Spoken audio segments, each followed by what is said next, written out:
conférence de l'année 2015 de l'association.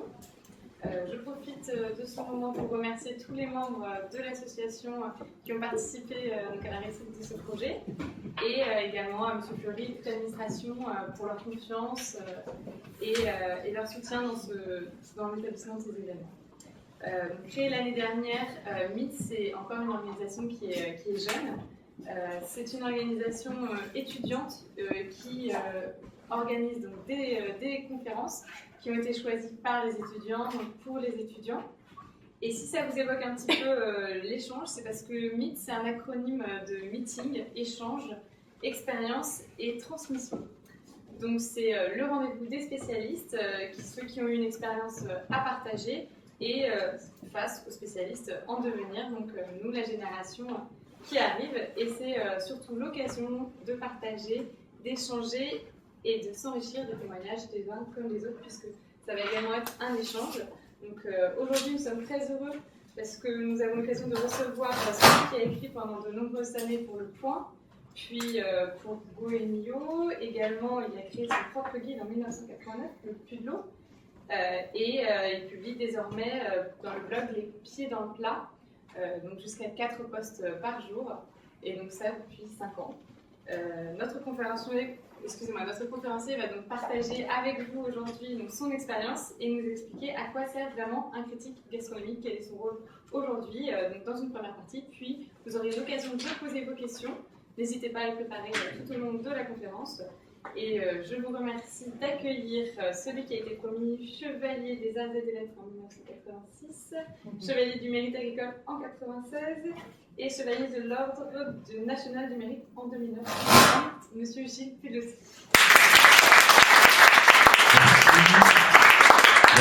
Merci pour ce rappel des titres officiels. J'ai oublié de mettre les médailles, mais je suis vraiment désolé. Manquer tous mes devoirs. Alors, le critique gastronomique qui est devant vous essaye d'être le critique gastronomique de tout le monde.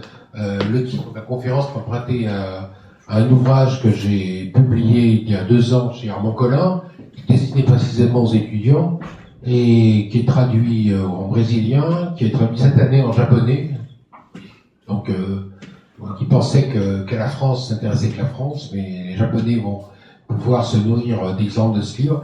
Et je me suis fait un plaisir, évidemment, de mettre à jour, puisque nous avons parlé des nouvelles technologies, tout ce qui s'est fait depuis lors, depuis en fait 3 ans déjà, 4 ans. On a l'impression que le monde va vite. Et il y a une chose qui m'a plu dans l'énoncé de la conférence, lorsqu'Héloïse Duval m'en a parlé, c'était, je crois que le thème général, c'était tradition et modernité.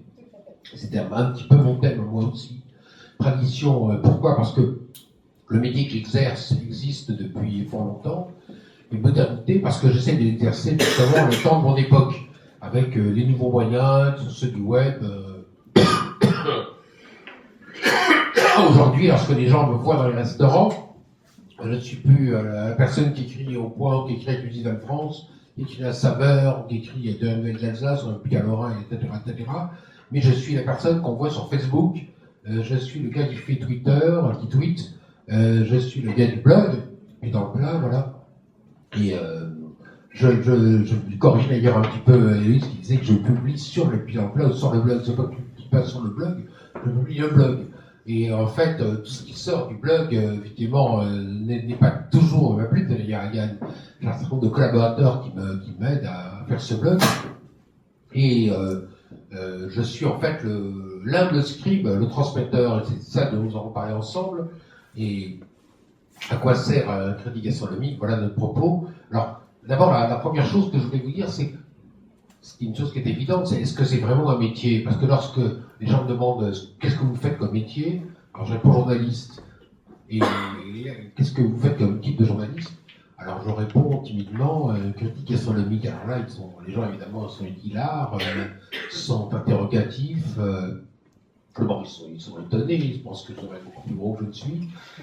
Ils pensent aussi que lorsqu'on est critique gastronomique, le travail essentiel consiste à manger du matin au soir, et enfin toutes sortes d'idées saugrenues, absurdes. Voilà, comme Louis de Funès dans L'aile de la cuisse, il déguisait avec une fausse barbe ou en femme, pour aller goûter des mets absolument incroyables dans des endroits absolument absurdes ou merveilleux ou autres, alors qu'en fait, notre travail est un travail quotidien, effectivement. Et lui, il y a 4 posts par jour sur le blog. Il y a un poste à 7h, un autre à midi, un autre à 16h, un autre à 20h. Et lorsqu'on fait ce travail, eh bien, on ne se contente pas de juger les restaurants, mais on juge également les boutiques de produits, on rencontre d'un livre, on raconte une manifestation, on parle d'un bistrot, d'un café, d'un lieu de rendez-vous, d'un QG gourmand, de toutes choses qui ont trait à la gastronomie et aussi à la littérature, qui est ma première vocation. Voilà, en fait, ce que je voulais vous dire, c'est qu'en fait, mon itinéraire n'est pas l'itinéraire en ligne droite. Je n'étais pas programmé pour être critique gastronomique. J'avais la chance d'avoir un père qui était à la fois gourmand, gastronome, donc qui a fait 100 métiers, dont le dernier métier était en fait métier qui était dans les salaisons, hein, dirigeait une boîte, mon père dirigeait une boîte de salaisons, enfin une négoce de salaisons dans l'est de la France, à Nancy, au marché gros de Nancy, qui s'appelait Salaisons. Il vendait saucissons de Lyon, des rillettes du Mans, etc. Et donc il a été mon premier professeur de cuisine. Je dis toujours que je chantais des petites chansons en disant moi mes universités c'était pas Censier, c'était pas Jussieu, c'était pas Nanterre. Mais moi mes universités c'était pas Jussieu, ni Sancerre, ni l'opéra, ni le théâtre. C'était vraiment Point-Vienne, au Bocuse à Lyon, ou surtout Liverdun, au Vannes à Liverdun, qui avait 2 étoiles à l'époque à Nancy. La Marne, pour une boîte de ski à Metz, qui n'existe plus, mais qui avait l'étoile à l'époque. Le Capucin Gourmand aussi à Nancy, qui était une grande table. Ou le Gourmet de Sanchiquet à Strasbourg, quand il est à Strasbourg, il existe toujours. Enfin bref, des tas de maisons qui finalement ont été mes écoles sur le tas. J'ai un collègue qui exerçait son métier autrefois le dimanche, puis à Gouémillon, c'est Patrice de Missac, qui avait trouvé une formule que je trouve magique et bonne. Il sait que pour juger un restaurant, il faut en connaître 1000. Eh bien, en fait, la leçon c'était ça. Je crois que pour juger un restaurant, ce qu'on nous demande avant tout, c'est l'expérience. Pas d'avoir fait l'école hôtelière. Par mon cas, moi j'ai fait un bac littéraire. Je suis rentré directement à Sciences Po, parce qu'à mon époque, quand on avait lancé mon bureau bac, ça suffisait pour rentrer à Sciences Po Paris. Et après Sciences Po Paris, j'ai prolongé en quelque sorte, ça me plaisait bien, j'ai fait un doctorat à Sciences Po. J'aurais dû d'ailleurs être comme mon camarade de cours, Jérôme Jaffray, qui est devenu directeur d'études à la Sofres. J'aurais dû étudier les élections plutôt étudier donner le compte rendu, le commentaire des élections à la télévision. Après, voilà ce que j'aurais dû faire comme métier, mais finalement l'histoire s'est trouvée autre. Je vous raconterai un petit peu plus là-dessus. Et puis après, sur ce point, j'avais également une licence d'histoire, parce que lorsqu'on a dit de Sciences Po, on rentre directement en 3e année d'histoire, c'est le thème. Donc je me suis retrouvé avec un doctorat de Sciences Po, enfin un diplôme de 3e cycle, pardon, un diplôme de Sciences Po, plus une licence d'histoire, et avec finalement trop de bagages pour faire un métier, entre guillemets, ordinaire. Donc beaucoup de gens me disent, vous avez trop de diplômes, qu'est-ce qu'on va faire de vous? Et ma passion, c'était l'écriture. Je suis d'abord critique littéraire au Quotidien de Paris en 1974, lorsque Philippe Tesson c'est une histoire ancienne, mais il existe toujours, enfin Philippe Tesson de gens vivants en tout cas, lorsqu'il a écrit le Quotidien de Paris, il avait recruté toutes sortes de gens qui allaient devenir, entre guillemets, célèbres par la suite, comme je pense à Bernard-Henri Lévy, je pense à Bernard Mabie, qui a chansonné dans d'autres registres, je pense à Dominique Jamais, qui est devenu chroniqueur politique, et François Kahn, bien sûr, et grâce à François Kahn, je me suis retrouvé après aux nouvelles littéraires que Tesson avait racheté alors que les nouvelles littéraires étaient en faillite.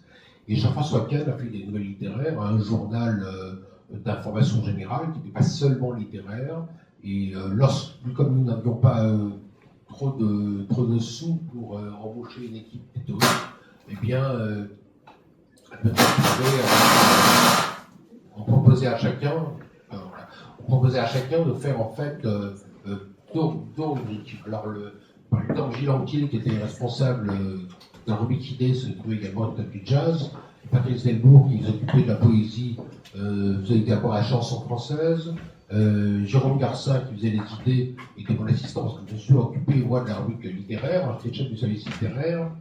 Et avec la littérature, on se retrouvait avec une rubrique tout à fait étrange, qui était la gastronomie. Alors, les gens me disaient, mais qu'est-ce qu'il pourrait faire la gastronomie? Et tout le monde dit, je pense au calme, mais Pudelot nous parle de la bouffe. Donc c'était un peu mon hobby. Et mon hobby est devenu un travail. Je voulais signer au départ l'oncle Gilles, et j'ai un ami qui était le secrétaire général de la rédaction du journal, l'homme qui relie votre copie au dernier moment, qui vous donne des conseils. Il m'a dit que j'avais signé l'oncle Gilles, ma première chronique. Et il me dit, mais t'es complètement idiot. Le jour où la littérature ne te rapportera plus assez d'argent, eh bien tu auras la gastronomie. Et pas une minute, j'ai pensé qu'on puisse vivre dans ce métier complètement stupide, et on dira pourquoi tout à l'heure, et qui n'était pas si bien vu que ça à l'époque. Nous étions en 79, 78, 79, oui. Et à ce moment-là, Christian Millot, voyant mes articles dans le littéraire, m'a dit il voulait en fait m'embaucher tout simplement pour remplacer Alain Gerbert. Alain Gerbert était un écrivain qui a été célèbre après pour le fond des coups de trick, pour une sorte de bleu, pour toutes sortes de romans qui ont eu des prix interalliés, l'Académie française, etc. Et en fait, il partait de Millot. Et pour remplacer Alain Gerbert, Millot, on va faire appel à Pudelot. Alors, il n'est pas encore Pudelot à l'époque, on va appeler Pudlowski, mais comme c'était trop long comme copain, vous savez, de footballeur, on va considérer le nom des gens et on disait Pudlowski, c'est Pudelot, voilà. Donc on va faire appel à Pudelot. Et donc Millot téléphone, rendez-vous, il m'invite dans un restaurant, il va vous amuser, parce que ça s'appelait Lyonnais, rue Saint-Marc à Paris. À l'époque, le restaurant avait 12 saumons de Millot. L'atmosphère était assez drôle parce qu'il avait réservé sous son nom. Et le restaurateur avait mal orthographié le nom de Millot, il avait marqué M-I-2-L-O-T. Millot était un peu vexé. La cuisine était un peu fade, donc le restaurant l'a passé des 12 à 11. Ça, c'est pas la petite histoire, j'en parle pas dans ce bouquin, mais c'est entre nous. Et en fait, ce qui est très drôle, c'est que Millot, à la fin de ce repas, m'a dit écoutez, moi, vous embauchez pour écrire, parce que je crois que vous êtes fait pour écrire, mais vous êtes fait pour voter aussi. Et il m'a dit cette phrase qui m'est toujours restée, il m'a dit dans ce métier, les gens savent soit écrire, soit manger, rarement les deux, parfois aucun des deux. Si vous faites les deux, vous êtes sûr de réussir. Et cette phrase, elle m'est sortie donc en 79, donc c'était il y a 36 ans. Et depuis, grâce à Christophe Millot, bon, écoutez, j'ai travaillé à Goemio pendant 5 ans, je crois. J'ai travaillé pour d'autres, je ne vais pas tous les énumérer, mais j'ai travaillé pour beaucoup de journaux, pour Paris Match notamment. Et puis j'ai connu beaucoup de cuisiniers. Je vois Blanche, qui est pas loin, là, faire un petit clin d'œil à son père, qui était mon meilleur copain, et c'était Bernard Loiseau. Et Bernard Loiseau en Bourgogne m'a emmené voir tous ses copains, m'a fait connaître genre Michel Lorrain à Joigny, Marc Benot à Vézelay, Georges Blanc à Venat, Jacques Lamoise à Chagny, et bien sûr Jean-Pierre Millot, qui était à l'époque à Digoin avant d'être à Dijon. Et avec lui, je faisais. En 81, je participais à une émission littéraire qui s'appelait Boîte aux lettres, qui était animée Jérôme Garcin, qui aujourd'hui est éditeur du Masque et la Plume sur France Inter. Et je faisais des films sur les écrivains qui habitaient la Bourgogne. Alors, il y avait beaucoup d'écrivains qui habitaient la Bourgogne. Il y avait Jacques Lacarrière, qui est chemin faisant, qui habitait à Sassy. Il y avait Bernard Clavel, qui habitait à Dole, enfin en Franche-Comté. C'était pas très loin de la Bourgogne, mais c'était Bourgogne-Franche-Comté, hein, en France 3, Bourgogne-Franche-Comté. Jacques Lanzmann, lui, marchait beaucoup. Dans le Morvan, on avait beaucoup de marches à pied, donc un film sur lui. Je pense à Henri Vincenot, je ne sais pas si Henri Vincenot dit quelque chose, c'est une gloire à l'époque. Henri Vincenot, c'était l'écrivain de la Bourgogne qui venait d'un gilet avec des escargots. Et donc, il défendait la Bourgogne, il parlait avec son bourguignon. Et lorsqu'il avait publié un livre comme La Bipote, par exemple, il faisait un tabac extraordinaire parce qu'il parlait avec l'accent bourguignon en roulant les airs aux émissions Pivot, apostrophe, par exemple. Et la terre entière voulait acheter un peu son livre parce qu'il avait l'air authentique, etc. Donc, on faisait ces films avec les écrivains. Et qu'est-ce qu'on faisait après les films? De bonne bouffe, voilà, absolument. Donc, on allait manger. Grâce à Bernard, on allait des couples qui étaient à l'époque, je crois que j'étais célibataire, m'emmener, alors avec sa femme, il y avait une Porsche, et on allait par exemple chez Monsieur Hure à Vallon, on allait au Chabreau à Dijon, on allait évidemment chez Greuze à Tourny pour manger avec de Brochet, enfin bref, j'ai fait une classe sur le tas, grâce notamment à mon copain Bernard, parce qu'on avait 2 mois d'écart, et il était pour qu'il y ait 2 mois, voilà. Et donc, on est resté avec ses copains, enfin jusqu'à. Moi, je suis peut-être toujours, sa disparition stupide et malheureuse, voilà. Et de dire que je dois être fier chandelle parce que ça fait partie des gens qui m'ont beaucoup aidé, comme aussi bien Jean-François Kahn, qui a été en quelque sorte comment dire, mon supporter, en sens de vous supporte et en même temps on défend, on vous soutient. Un jour, Jean-François Kahn m'envoie critiquer, chroniquer pour les nouvelles littéraires le restaurant qu'il adorait le plus à Paris, qui était le restaurant des célébrités au Nico, où exerçait un certain Joël Robuchon. À l'époque, il n'était pas connu, alors aujourd'hui vous connaissez Joël Robuchon, mais ce Joël Robuchon était un monsieur en costume noir, l'air un peu sévère, et puis on ne vit pas trop. Moi, je ne connaissais pas grand-chose dans les temps. Je vous parle des années 80, là, 79, 80, 81 peut-être. Et donc, le 14 juillet, ce restaurant est ouvert tous les jours, donc on était le 14 juillet chez lui. Et bien entendu, il n'y avait pas de Robuchon dans la salle, il n'y avait pas non plus le premier chef, ni le second chef, il y avait le troisième commis, c'était la cuisine. Et ça s'est passé de manière catastrophique, je raconte dans le repas dans mon bouquin. Et je me souviens encore, à partir du repas, on mangeait un feuilleté de foie gras qui était gras, feuilleté qui était un peu raté, avait des poissons au beurre blanc avec un beurre blanc qui était un peu appuyé, ça avait baigné dans le beurre. Et je demande au conseil pour le vin, au maître d'hôtel, dont le nom me revient d'ailleurs, mais le pauvre, c'était le numéro 3, le numéro 4, le numéro 5. Et je lui dis, qu'est-ce que vous pensez du Riesling Gueule 78? Et le gars me regarde et il me dit, je vous laisse choisir. Il part. Donc j'ai fait l'article que vous imaginez. Ah oui, je précise quand même que les dessins étaient très bons. Notamment, il y avait une exceptionnelle tarte aux framboises de Michel Poussard, qui était un meilleur ouvrier de France. Et donc, j'ai le dessert que ne se fait pas de reproche. Donc j'ai fait l'article pour dire, ce restaurant, c'est de la merde. Enfin, je n'ai pas vraiment dit ça, mais grosso modo, c'est ça que ça voulait dire. Et Jean-François Kahn a été très sport, parce que ce restaurant égalé, chaque semaine, il mangeait au moins une fois avec son collègue et ami Jean-Pierre Cabache. Et à l'époque, Cabache et lui travaillaient, c'était Radio France, donc je suis pas en face de Radio France, donc je ne sais pas qu'il travaillait à Europe 1 ou à France Inter, je sais plus très bien, il y a 30 ans, en tout cas, grâce à tout ça, mais je sais que c'était vraiment leur maison fétiche. Et donc, j'ai fait l'article.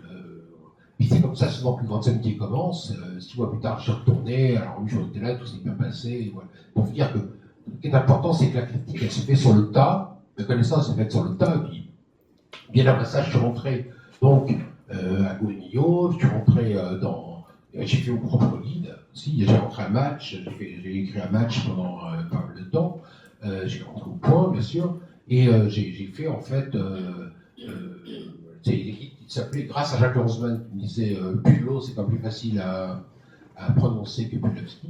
Donc j'ai fait le guide Pudlot, il y a toujours un guide Pudlot, il existe un guide de Paris qui va sortir la semaine prochaine à Paris le 20 avril, la semaine d'après, si vous voulez, oui. Et le guide existe avec tous les restaurants répertoriés, les bons produits, les bons rendez-vous, etc. Et en fait, ce travail s'insère dans une tradition. C'est un peu ça que je voulais en dire, c'est que ce travail de défricheur, de traducteur, d'historien, de géographe, d'ethnologue, de poète, parce que être critique gastronomique, c'est quoi? C'est justement transmettre une émotion. Lorsque vous aimez quelque chose, vous avez envie de faire partager votre émotion, de raconter, donc c'est un travail d'écriture. Lorsque quelque chose vous énerve, vous avez envie aussi de le faire partager. Par exemple, récemment, pour le blog, je fais un petit peu en arrière, j'ai fait un article récent sur Mariage Frère, où l'accueil était tellement abominable que je dis que ça ressemble plus à l'enterrement qu'à un mariage. Voilà. J'ai la maison des Mariage Frère. Et donc, il m'est arrivé de dire aussi que la patronne de tel restaurant était manifestement affligée d'une paralysie des maxillaires inférieurs. Il m'est arrivé d'avoir des procès, mais aujourd'hui, les gens sont beaucoup plus tolérants. Donc, si vous écrivez des méchancetés, on les accepte plus facilement. Et je crois que si les méchancetés, entre guillemets, sont justifiées, pourquoi ne pas les accepter? Il m'est arrivé une grande maison que vous connaissez tous, et je ne vous dirai pas le nom, mais je vous dirai juste que se trouve à Collonges-au-Mont-d'Or, la quenelle de Brochet était caoutchouteuse. Voilà. C'était pas très gentil, mais c'était ma femme et mon fils m'ont dit tu vas quand même pas parler de la quenelle de Brochet, alors que si, mais je suis bien obligé d'en parler, donc je me suis dit, qu'elle est c'est une au moins bien que le rouget aux écailles de pommes de terre, la quenelle est franchement pas terrible. Elle était pas terrible. C'était il y a le 30 janvier, je crois, ce sera pas, oui, il y a pas si longtemps. Donc ça, c'est pour dire que le critique gastronomique a toujours un rôle essentiel, c'est un travail militant, un travail on a l'impression de faire la défense du consommateur en permanence.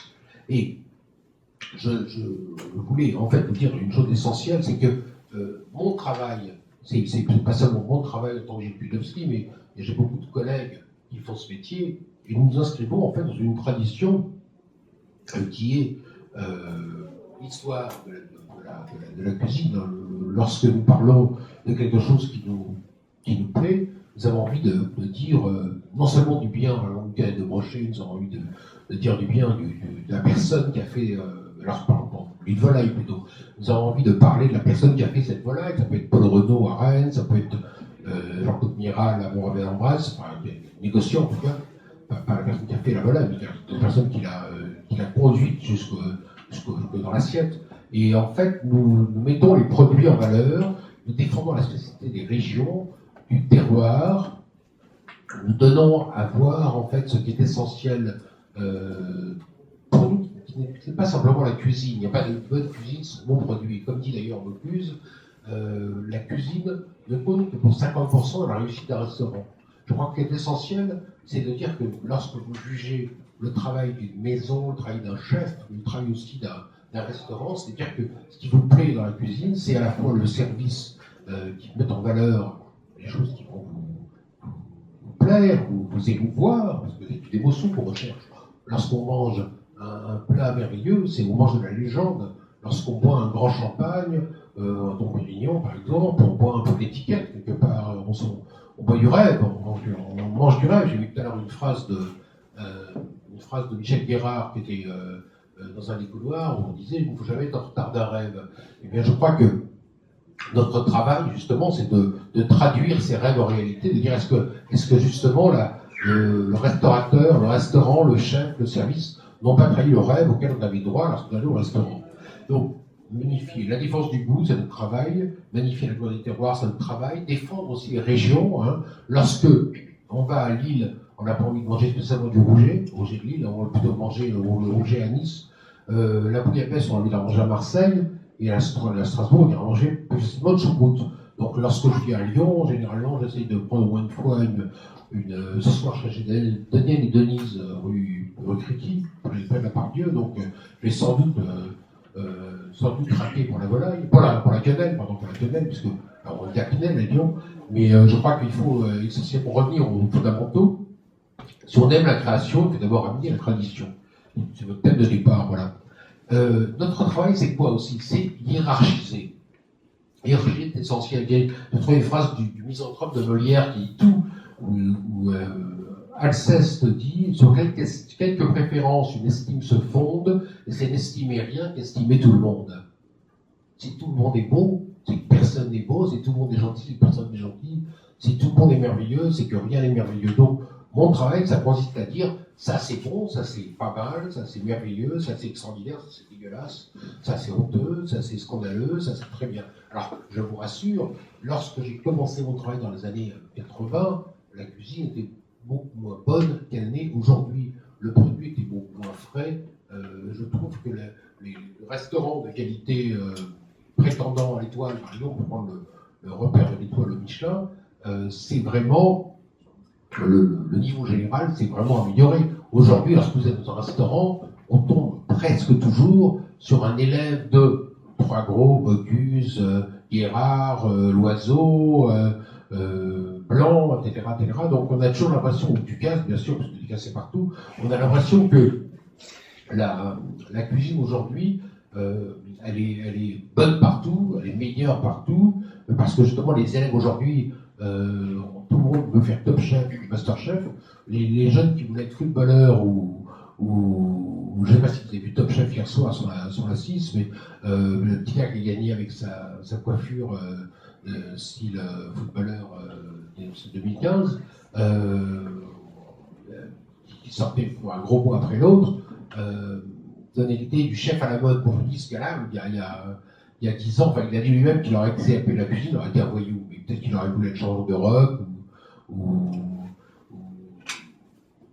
danseur dans un bar, je ne sais pas, enfin, ou je dirais bêtise, mais en tout cas, la cuisine aujourd'hui est devenue la panacée. En tout cas, un truc à la mode, la cuisine est tendance, voilà.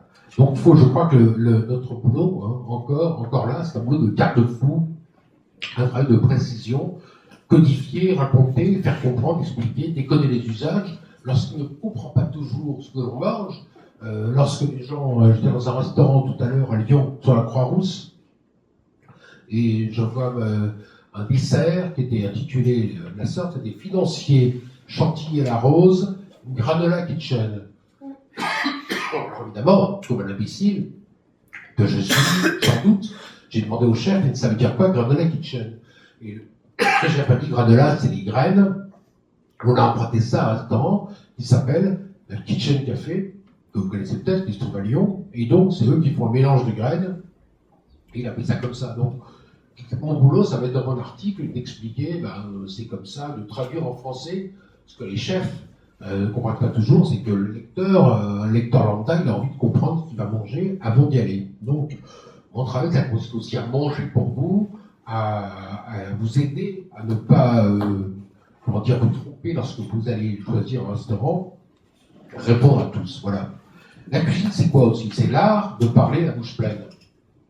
En France, on adore, lorsqu'on est au restaurant, parler d'autres restaurants. On adore parler de ce qu'on mange, on adore faire des comparaisons, on adore dire « Oh, hier, c'était bien meilleur », même si c'est complètement faux. Mais on a envie de parler. Et le critique gastronomique, parce que je ne l'ai pas dit en liminaire, mais je crois que vous l'avez compris, il ne faut pas confondre la gastronomie et la cuisine. La gastronomie, c'est le discours sur la cuisine. Donc, la gastronomie, c'est, on en parlait tout à l'heure, ça a été créé il n'y a pas si longtemps, finalement, il y a 2 siècles, mais ce discours sur la cuisine, je vous renvoie à un livre de Pascal Horry, qui s'appelle Le discours gastronomique français, chez Gallimard, qui fait un peu autorité sur le sujet, qui parle aussi bien des grands anciens que d'aujourd'hui.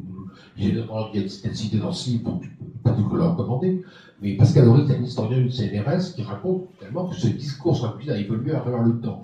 Et ce qui est important, c'est que trouver la bonne formule. Tout à l'heure, je vous disais que communiquer une émotion, transmettre une passion, un dégoût, pourquoi pas, c'était fondamental. Et je me souviens d'une phrase, lorsque je démarrais, qui a été fondamentale dans ma manière d'écrire, de voir les choses. C'était mon maître, Goemio, question Millot, Goemio, avait écrit, avec son compère, en tout cas Henrigot, à l'époque, il y avait Henrigot et Christian Millot, qui était comme Combelusier, ou comme Ekman Chatrian, c'était un binôme, ou Pierre et Gilles, ou Dolce et Gabbana, si vous voulez, un binôme sans lequel on ne pourrait pas comprendre tout à fait la cuisine française. Il avait inventé en quelque sorte un style. Moi, j'avais trouvé que Goemio était, Henrigot et Christian Millot, parce qu'il est Goemio aujourd'hui, mais à l'époque, c'était l'intrusion de la littérature dans le discours gastronomique. Je dirais même l'intrusion, oui, tout simplement, de la littérature dans la gastronomie. Je crois que c'est Malraux qui avait dit que Faulkner était introduisant la tragédie grecque dans le roman policier.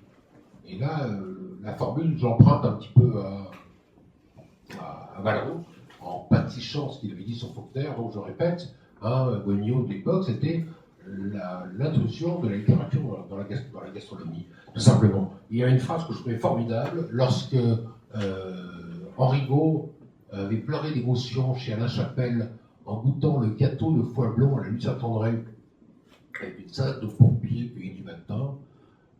Il avait terminé son texte en disant « Gourmet à genoux, chapelle de cathédrale ». Gourmet à genoux, chapelle de cathédrale. Voilà. Donc, alors Chapelle aujourd'hui, je ne sais pas si ça vous dit quelque chose, mais c'est une maison qui malheureusement n'existe plus depuis 3 ans. Elle a fermé. C'était la grande maison des environs de Lyon, aux abords de Mionnet, à Mionnet, sur la route de Baladombe, dans l'Ain. Et c'était le 3 étoiles que tout le monde aimait. Monsieur qui meurt d'une crise cardiaque à 52 ans, 53 ans, à Avignon, un type formidable, grand personnage, et mort trop tôt, bêtement. Voilà. En tout cas, un grand chef, il a suscité cette phrase formidable. Et c'est vrai que lorsqu'on parlait de Chapelle, on allait trouver des mots exceptionnels pour correspondre à une cuisine exceptionnelle, voilà, avec des produits exceptionnels aussi. Il y a un livre très beau auquel je vous renvoie, c'est un livre qu'on a du mal à trouver aujourd'hui, qui avait écrit sur lui Valet Deschamps. Valet Deschamps était sa tante, un écrivain connu dans les années aussi 80, qui s'appelait Croque en bouche. Croque en bouche de Philippe Deschamps, c'était le récit d'une semaine de thébaïde gourmand, Chapelle, voilà. Philippe Deschamps s'est dit, je vais aller passer une semaine pour me reposer chez mon neveu. Et à la Chapelle, en fait, il préparait des gâteaux de foie blanc, une salade de pompier, une volaille de Bresse en vessie, une glace à la vanille turbinée extrêmement exceptionnelle. À l'époque, c'était pas si courant que ça. Et puis une tarte aux pralines merveilleuse, voilà, enfin, des choses relativement classiques, mais tout à fait fabuleuses, voilà, avec de très beaux vins. Donc le critique gastronomique, donc son boulot, c'est d'être le traducteur du temps présent, l'enquêteur au long cours, le dénicheur, celui qui voyage, celui qui ne reste jamais en place. Souvent les gens disent, mais comment tu fais pour faire tout ça? Je dis, je n'ai pas vraiment le choix. Si je ne voyageais pas, je ne peux pas uniquement faire tout de ma chambre. Lorsque on m'enverrait quelques livres comme ça, et je me débrouillerais pour raconter comment on mange chez machin, toutes les choses. Jean-Luc Petit-Renaud, mon vieux pote, me disait toujours, il y a des gens qui font des articles sur les restaurants d'après Google. Voilà. Je ne dis personne, mais j'ai l'impression qu'on est avec Jean-Luc parmi les derniers à voyager vraiment. Il y a peu de journalistes qui voyagent, qui font découvrir chaque semaine dans les provinces françaises la gastronomie telle qu'on la rêve et telle qu'on la ressent. Il y a un itinéraire qui est souvent fait depuis Paris, qui est Paris, Bourgogne, Côte d'Azur. Mais c'est vrai que si vous allez vers le Pays Basque, il y a des choses merveilleuses. Si vous allez en Savoie, il y a des choses formidables. Et j'ai le sentiment, lorsque je dis mes confrères, que à Paris en tout cas, hein, c'est que le nord de la France, c'est la porte de Betancourt, et le sud de la France, c'est la porte d'Orléans. Voilà. On parlera de ça encore tout à l'heure. Et je vous ai dit, bon, écrire, je vous l'ai dit plusieurs fois, mais je le répète, c'est transmettre une émotion. Et donc, le travail du critique gastronomique, c'est avant de manger, je pense que c'est le plus important. Enfin, c'est vraiment d'écrire. Et vraiment, on n'est pas critique gastronomique, on n'écrit pas. Quelqu'un qui mangerait simplement, qui ne saurait pas raconter, bien, ça serait, comme vous disiez sur Internet, les lecteurs de blogs, les commentateurs qui, souvent dans un français pauvre, vous racontent une expérience qui est souvent décevante, parce qu'en général, on se plaint plus qu'on de louanges, mais je crois que le travail du critique, c'est justement de dépasser le simple constat et de raconter. Moi, j'appelle ça la poétique de l'œuf au plat. Parce que l'œuf au plat, c'est tout et n'importe quoi, mais vous voyez, la critique gastronomique, je crois que c'est l'art de disserter de tout et n'importe quoi autour de la table. C'est-à-dire de parler, de faire je sais pas moi, 3 ou 4 phrases pour expliquer non seulement pourquoi votre purée de pommes de terre avec votre raie n'avait pas été un peu trop liquide ou trop crémeuse et la raie un peu sèche, pourquoi la sole aurait pu être, si elle avait été poêlée à l'arête et non s'arrêter avant d'être cuite avec plus de goût, mais ne pas se contenter de dire ça aurait pu être meilleur, etc., mais c'est de raconter, de dire que finalement, la vérité du produit, la bonne cuisine, comme dit Kurowski, c'est le goût des choses. La cuisine, c'est lorsque les choses ont goût de ce qu'elles sont. Voilà.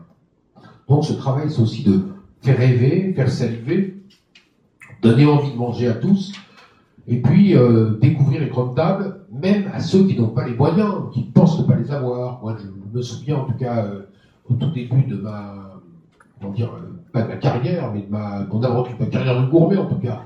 Lorsque mon père est venu au restaurant, et après, lorsque j'ai commencé à aller tout seul au restaurant, j'avais pas les moyens de me payer à la Chapelle ou bien à l'Oiseau les jours, donc je l'arrivais et je disais en rigolant que je me shootais au Goemio. Voilà. Alors à l'époque où Henri Goemio, vous retrouvez ces vieilles éditions de Goemio des années 80, vous serez surpris de voir que c'est un texte que je cite sur Joe Allen, sur Allen, sur un boucher qui s'appelle Allen, je ne sais pas si j'aurai le temps, mais bon, à Méfer, j'ai envie de vous dire, il y a un texte merveilleux qui raconte en quelque sorte la noblesse d'une volaille anglaise, un faisan au sang bleu, aussi chic et aussi distingué qu'un noble anglais. Voilà. Et donc, cette littérature-là, je crois que c'est ça qui donne envie aux gens de découvrir le doyen lorsqu'on n'a pas 300 € à mettre dans un plat, dans un repas. Oui, c'est pas certain, c'est même dans un plat. Je je pense à chez Gagné en saison de prix blanche. Il y a certains plats qui sont à 220 €, je crois. Comme la volaille albifera à la truffe blanche. Et chez Lucas à Tête de Paris, ça doit pas être très loin. Lucas au Plaza Athénée, pareil. Enfin, bref. C'est vrai qu'aujourd'hui, la cuisine, c'est un art. La cuisine, c'est comme. C'est du sur-mesure, voilà, c'est comme la haute couture. Voilà, c'est ce que j'ai voulu dire. Aujourd'hui, le cuisinier, grâce à notre ami Bocuse, est sorti de ses fourneaux et donc raconter son aventure, c'est raconter l'aventure d'un artiste. Oui, je vous disais tout à l'heure qu'il fallait pas simplement raconter pourquoi la sole était trop cuite ou bien cuite, mais il fallait raconter que c'était un cuisinier, dire pourquoi le cuisinier avait choisi le nom de son restaurant, pourquoi il avait envisagé la couleur de telle ou telle assiette, pourquoi il avait choisi d'employer tel ou tel légume, et je crois que derrière chaque assiette se cache une histoire. Et il me semble que le rôle du critique, c'est aussi ça, c'est de traduire cette vérité littéraire, de donner envie d'aller au-delà et de comprendre la personne qui avait ce plat. Alors, il y a des plats qui ne valent pas grand-chose, donc on se fiche de savoir qui les a réalisés. Il y a des plats admirables, et on essaie de comprendre. L'autre jour, chez le doyen, manger un pain de brochet avec une sauce en réduction, parce que Aleno, qui est chez le doyen actuellement, fait des sauces réduites avec une machine, on m'échappe, mais pour réduire les sauces, les extra-sauces, voilà, d'extraire les sauces. Il y avait une sauce céleri-pomme avec un pain de brochet absolument extraordinaire et très léger. Bon, ça c'était vraiment, on va dire, un plat d'artiste. Et donc on sent que derrière ce plat se dissimule à peine une obsession qui est celle de faire mieux, comme un tableau, mais aussi comme un tableau qui a du goût, hein, comme le tableau des grands flamands sur la nature morte merveilleuse. Et je crois que la cuisine, c'est un art, voilà. La cuisine, alors évidemment, je vais vous parler de le rôle qui est le mien, c'est d'être l'interprète du consommateur, du consommateur, mais en fait, ce rôle-là, ça consiste aussi à répondre à une sorte de demande absurde, enfin absurde, logique, j'allais dire, mais pas absurde, non, mais pour tous les jours, des gens qui me demandent par SMS, ou par email, ou par message téléphonique, ou par ou par on téléphone à mes proches pour demander est-ce que tu n'aurais pas l'adresse du bon italien pour aller manger là. Demain, je suis à Marseille, je vais aller manger dans une bonne bouillabaisse. Après-demain, je suis à Lyon, je vais manger la bonne quenelle. Demain, je serai à Lille, je vais manger le bon poisson. À tout le monde, j'ai envie de répondre, écoutez, je fais un guide, plutôt Paris déjà, et puis si vous n'avez pas le guide de Paris, vous avez le blog, de toute façon, sur le blog, il y a tout le monde à tout. Alors, comme je suis un brave pomme, j'essaie de répondre au maximum, et j'ai sans arrêt des gens qui me demandent nous allons là, à Venise, à Rome, quand on ne sait pas, alors, parce que moi, je raconte aussi l'histoire de gens qui me demandent j'essaie d'avoir une table un samedi soir chez le doyen, chez Bocuse, ou chez machin, est-ce que tu peux pas voir ça? Alors évidemment, ça fait partie des tas de choses que vous n'imaginez pas, mais ça arrive quasiment tous les jours. Alors, j'essaie de ne pas toujours répondre, mais je suis obligé de le faire. Et je vous dis que comme je suis une brave pomme, voilà, je le fais. Alors, je disais que tout à l'heure, je vous ai dit que ce travail, tradition, hein, avant d'être moderne, a une histoire illustre derrière elle. Alors, c'est important que vous sachiez quand même que la gastronomie date de 2 siècles seulement. En fait, la première fois qu'on voit apparaître le mot gastronomie dans un livre, en titre d'ailleurs, c'est lorsque Joseph Berchoux publie un vaste poème en 4 chants qu'il appelle La gastronomie ou l'homme des champs à table. Et ça, c'est la date de 1801.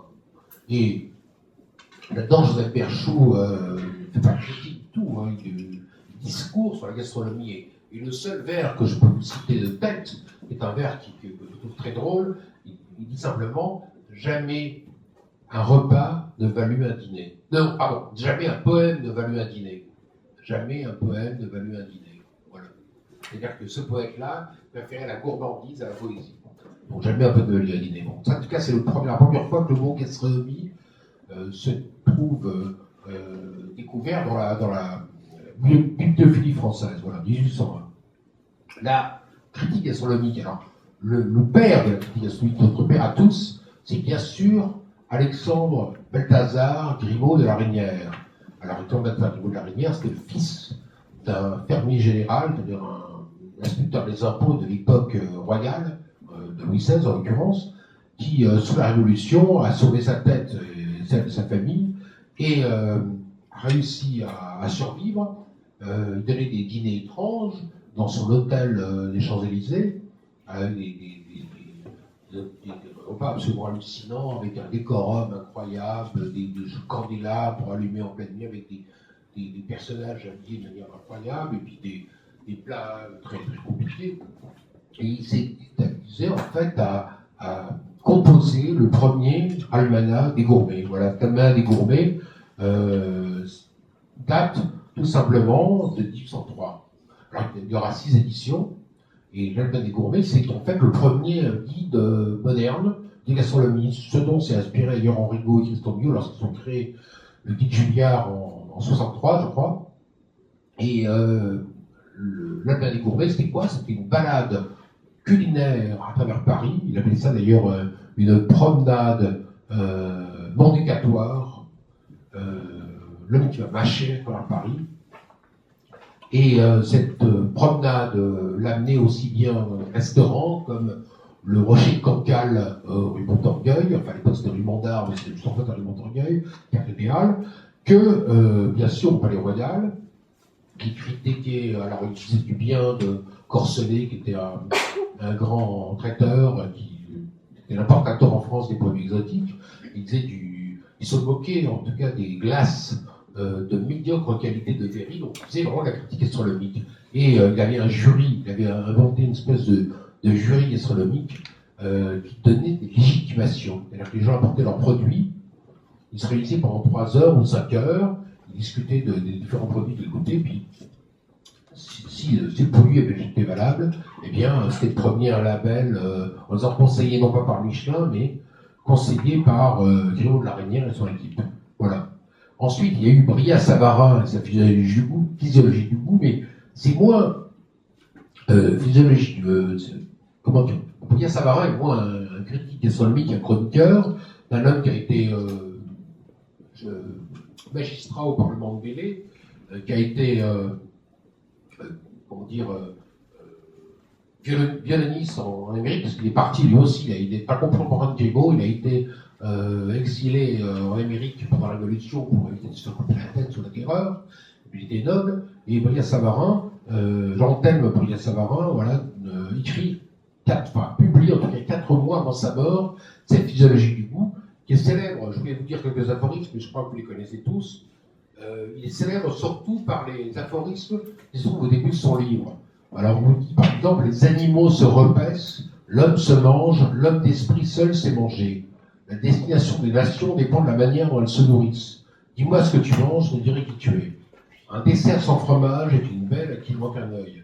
On devient cuisinier, on est rôtisseur. La table est le seul endroit où on ne s'ennuie jamais durant la première heure. Et bien sûr, une phrase que je cite dans les Minaires, c'est la découverte d'un mets nouveau fait plus pour le bonheur du genre humain que la découverte d'une étoile. Voilà. Alors, ça, c'est pour la petite histoire, c'est pour la poésie, c'est pour que vous connaissiez tous Brillat-Savarin, quelques phrases, c'est vrai que tout le monde connaît et récite, sans savoir d'ailleurs qu'elles viennent de lui, mais il faut dire qu'il n'a jamais eu de postérité véritable, même si Jean-François Revel, qui est émisseur français, je crois journaliste, préfacé et porte au nu, Brillat-Savarin, donc un grand homme, etc. Donc, il a fait ce bouquin, qui est une espèce de méli-mélo d'autobiographie, il raconte son histoire, il raconte ses voyages, il parle de la cuisine, il parle de l'art de la cuisine, il a des prétentions scientifiques, mais la critique institution, elle va vraiment démarrer en 1900, avec le fameux guide Michelin, que vous connaissez, qui démarre lui en 1900, qui est offert au début aux chauffeurs par les services du Michelin. C'est un cadeau qu'on offre. Il n'y a pas encore de véritables inspecteurs, ça ne démarra qu'en 1933. Et Édouard Michelin, qui est le premier du nom, explique en 1900 que ce guide est fait pour durer avec le siècle et il durera avec lui. Enfin, il pensait d'ailleurs que que Michelin s'arrêterait à la fin du siècle. Finalement, vous voyez, il a continué. Mais c'est-à-dire que le Michelin est devenu l'institution avec des étoiles qui sont arrivées après, avec une manière un peu sévère, finalement, qui justifie l'engouement auprès de, comment dire, de cette opération extraordinaire qui est chaque année le fait d'enlever ou de mettre des étoiles. Tout le monde est abasourdi par le fait qu'on donne tant d'étoiles à l'un et qu'on enlève à l'autre, avec parfois une justice qui nous étonne, qu'on ne comprend pas très bien, qui ressemble beaucoup à une justice couperée, voilà. Mais c'est grâce à ça qu'aujourd'hui, lorsqu'on parle en termes d'état, on parle en termes d'étoiles et non pas autre chose, voilà, même s'il y a d'autres distinctions. Je passe sur un sujet, mais qui est un sujet important, c'est qu'il faut savoir que dans les années 80, les critiques gastronomiques, la plupart des critiques gastronomiques, peut-être ça a une assez mauvaise image, étaient des gens qui avaient, plutôt des 70 d'ailleurs, mais qui avaient trempé de l'occupation. Beaucoup de journalistes, le plus célèbre d'entre eux, qui est Robert Courtine, qui signait La Reynière comme Grimaud, voilà, au Monde, étaient des gens qui avaient été des collaborateurs. Courtine lui-même avait travaillé au Paris Zeitung, à la Gerbe, au Pilori, au lutte antimaçonnique, et il avait fait 6 ans de tôle à Clairvaux pour fait de collaboration. Il avait été à Sigmaringen avec Otto Abetz et avec tous les collaborateurs dont Céline parle dans un livre qui s'appelle Le Château l'autre. Et lorsqu'on a un type avec du talent, bon, on peut être un salopard avec du talent, on lui a cherché un travail et finalement, Le Monde l'a embauché à créer une rubrique qui n'existait pas, qui était la rubrique gastronomique. Et Hubert Beuve-Méry, qui était un grand homme qui avait beaucoup d'humour, disait en parlant de Courtine, c'est notre meilleur collaborateur. Voilà. Donc, en fait, Courtine était l'exemple de. Il y en avait d'autres. Il y avait Henri-Paul de Montagnac de Pessotte de Bressol, qui lui faisait la publicité au Nouveau Temps, dans une collaboration. Georges Prade, qui avait été l'adjoint lui à la Gestapo, et qui avait dénoncé son supérieur hiérarchique, Lucher, qui avait été arrêté par les partisans, et il avait sauvé sa tête comme ça. Il s'est retrouvé après président de l'ordre des commandeurs de Champagne. Georges Prade, ça on l'a oublié, hein, c'est une histoire qu'on raconte dans ce cas. Et puis d'autres, comme Jacques Morlaine, d'autres, peu importe. Mais c'est pour vous dire quand même que le milieu de la critique gastronomique était relativement entaché avant que Guagnot, justement, n'arrive et redonne un peu le blason et fasse de la gastronomie autre chose. C'est vrai aussi qu'à l'époque du Kurmanski, dont j'ai relativement beaucoup parlé, mais Kurmanski, rappelons-le, a été élu prince des gastronomes en 1927. La gastronomie, c'était souvent la manière de louanger la brave Germaine et le bon Paul qui vous recevait gentiment pour goûter des choses délicieuses, délicates, des sauces pourpres, violines, violettes, etc. Donc la gastronomie, c'était un petit peu un fourre-tout dans lequel sortaient des gens qui n'avaient pas toujours net dans leur itinéraire, dans leur trajet. Aujourd'hui, un crédit gastronomique, c'est forcément l'homme d'influence. Il peut y avoir, alors, beaucoup de mes collègues exercent d'autres métiers, par exemple, le fooding, que vous connaissez sans doute tous, de nom, hein.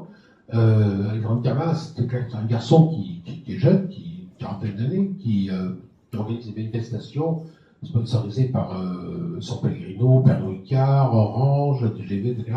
Donc, c'est passé pour militant d'action contre la faim gauchiste, mais il fait des opérations financières les plus lucratives. Et je lui tire mon chapeau d'ailleurs, parce que c'est à la fois. Il arrive à publier un guide qui tient la route, avec un style bien à lui. Alors, lui, c'est plutôt modernité et tradition. La tradition s'en fiche complètement. C'est un peu l'anti-Michelin. Voilà. Il y a d'autres gens que vous connaissez peut-être aussi. Faudra Simon, qui aujourd'hui travaille pour un magazine qui s'avance toujours masqué, hein, reconnu dans les restaurants, pensant que ça va protéger son identité, son jugement, son savoir-faire. Il y a également François-Régis Gaudry qui est à l'Express, qui est le commentateur de On va déguster, enfin sur Saint-Air, voilà. Et puis, j'ai peut-être oublié, Jean-Paul Jeunet, voilà, qui est au Monde, quotidien. On est en fait peut-être pas plus d'une dizaine à faire ce métier de manière sérieuse, régulière, et puis surtout avoir la chance d'avoir des lecteurs. Alors, je veux dire qu'être un homme d'influence, c'est ça, c'est que on essaye de passer justement à une vitesse supérieure en étant lu par tout le monde, en étant en critiquant ce qu'il faut critiquer, et surtout en étant les premiers, on essaie d'être le premier à parler de ce qui va être à la mode demain. Voilà, devancer les modes. Moi j'appelle ça, on dit surfer sur les modes, mais surfer sur les modes, ça veut sûrement dire devancer la mode, expliquer aux lecteurs d'aujourd'hui ce qui sera la mode demain, qui va peut-être être la mode d'avant-hier, parce que le classique revient dans le sens du balancier.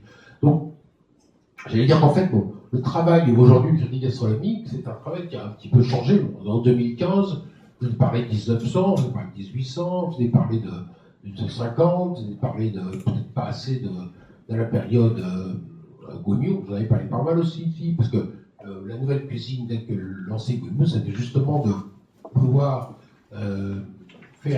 mettre en valeur la cuisine du marché, comme dit Bocuse, aussi les produits, donc les produits frais, les sauces réduites, les cuissons courtes, les jus, et donc le critique gastronomique, c'est celui qui justement voit si dans l'assiette, il y a tout ça est réuni.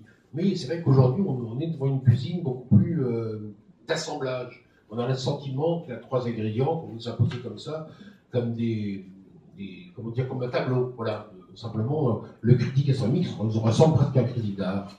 Voilà, c'est important, d'autant qu'aujourd'hui, notre métier n'est plus simplement un métier sur le long terme, mais on est de plus en plus dans l'urgence. Alors, le phénomène qui a changé, c'est ça qui va faire, en quelque sorte, la fin de mon petit exposé, c'est vous expliquer qu'en fait, la gastronomie aujourd'hui, le discours sur la gastronomie, s'est déplacé de l'écrit vers le numérique.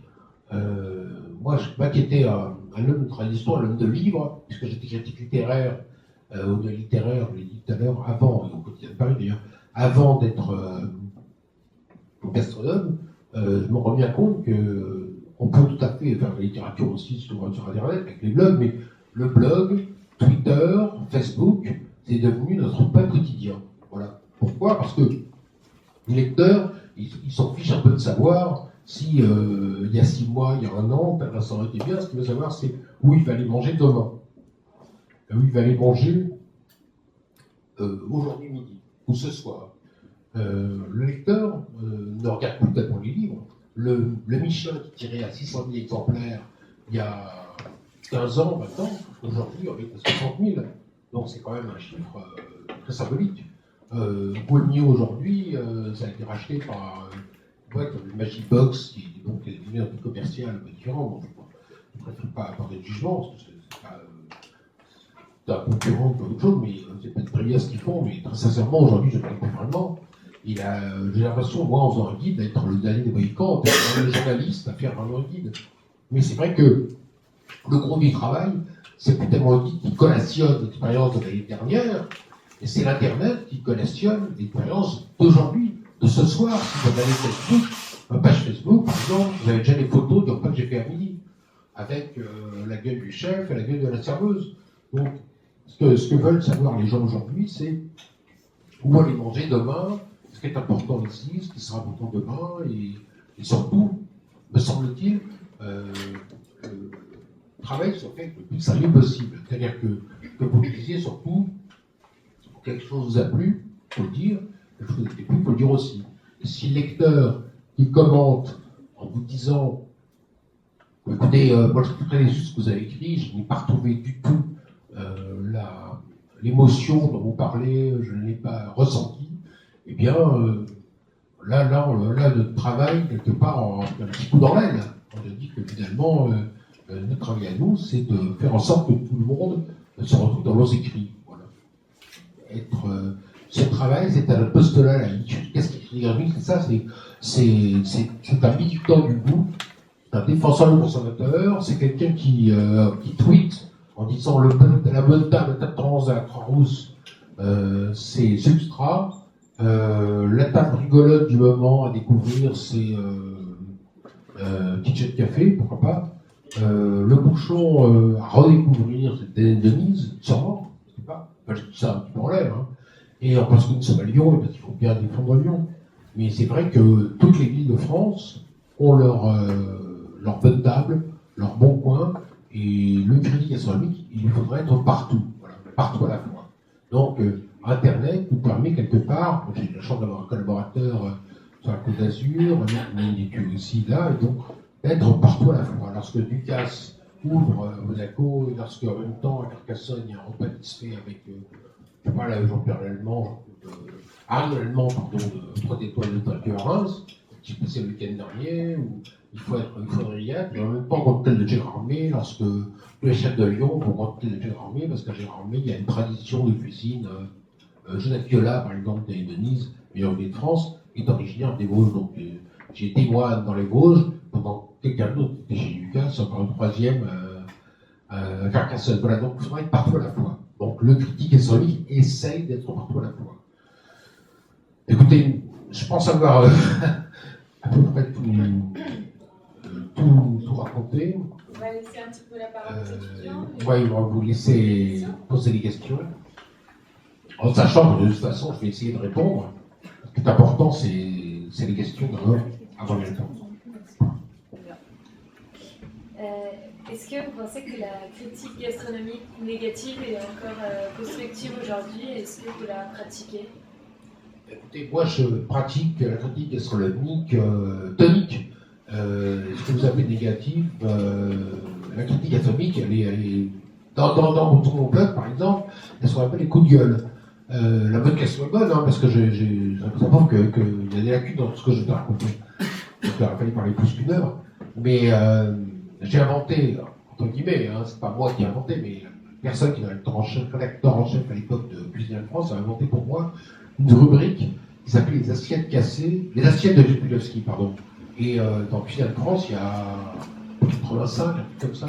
Donc j'avais gardé cette formule pour mon guide de Paris, où on donne une assiette, 2 assiettes, 3 assiettes, comme les Michelin, si vous voulez, avec les étoiles, un bube rouge, pas un bube rouge, c'est Michelin, mais moi j'ai, bien avant de faire ce Michelin, qui fait ce bube rouge, j'avais fait les marmites pour avoir qualité prix.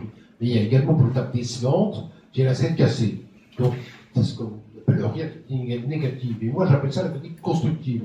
Parce que le but, lorsque vous dites qu'il y a quelque chose vous a déçu, c'est que vous espérez que ça soit mieux la prochaine fois.